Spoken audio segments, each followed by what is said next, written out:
Hi everyone, I'm Jeff Barton and this is the Mortgage Minute. We're on about 2-3 times a week on LinkedIn and Facebook. We talk about mortgages and real estate and the other things that affect your decisions about whether you're going to buy or sell real estate. We're on 5 radio stations in 3 different states for our weekend radio show, which this is kind of the stepchild of. The weekend radio show is called Jeff Barton, the Mortgage Voice. You can see that on YouTube. If you go to that exact channel, Jeff Barton, the Mortgage Voice, there are hundreds of shows there, a lot of information, current information about the new administration, some of the regulatory things that might change how you can get a mortgage and what are some of the tax implications and other notable items that will affect your decision to get a mortgage and not to get a mortgage. Obviously, getting through COVID is the number one thing.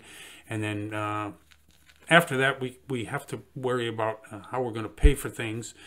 And we'll try to scale back the rhetoric and the up and down nature of the past couple of months in the election season so that we can get back down to doing work, doing jobs, and doing things that can help both you to pay for that mortgage and the real estate world in order to get more housing so that we can sell you more houses. That's the most important thing going on in our show today. Just one sec. Okay, so here we go. On our rates today, 2.79 for the 30-year fixed, 2.38 for the 15, 2.25 for the FHA, 3.28 for the jumbo, and the 5/1 ARMs at 2.35. We're still waiting and seeing on a lot of these governmental agencies, whether it's Treasury just kicking in or CFPB with the new CFPB director, which is an ally of Elizabeth Warren, who set this thing up back in 2008. So we'll see how aggressive they become. Hopefully, I really hope they follow the Trumpian model, which is to hands off and let business take care of business.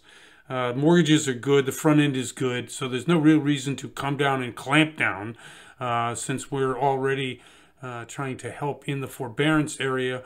I guess there's a great percentage of loans still outstanding that have not come out of forbearance, about 5%, 5% plus.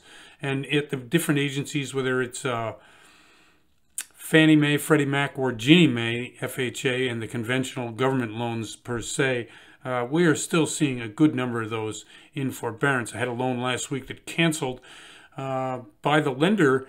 It was a debt service loan. Those are the loans that you can get if you're going to buy a property and then rent it out, and that rent becomes the basis by which you can pay back that loan. Well, we couldn't do it because the parameters of that particular lender changed. And they changed because they're afraid. They're afraid because of the forbearance, and the forbearance just got extended out another, 3 months, and probably will end up being till the end of June once this is all over. I'm not saying that's good or bad. I'm just saying that was one of the reasons why this DSCR loans, they call them, were difficult for my client. So if you're out there looking for that type of loan, just really make sure that they're not going to up the requirement for the amount of money you put in the deal. Let's see. Freddie Mac doubled growth in 19 and 20 from 19 to 20, and the refinance demand is strong. I want to thank Debbie Alina Walter for coming on the radio show last week. She has a group called Awareness is Prevention, talks about human trafficking and the tragedy of that.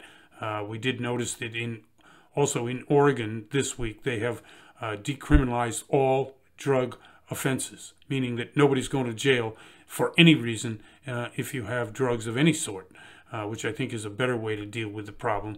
We'll see. It's an experiment, but like what we're talking about in human trafficking and some of the other horrible things that happen to people, it's about time we start to try to help those people rather than punish those people. Is it government's job to do that? I don't know. I'm not I'm not big enough to figure that one out.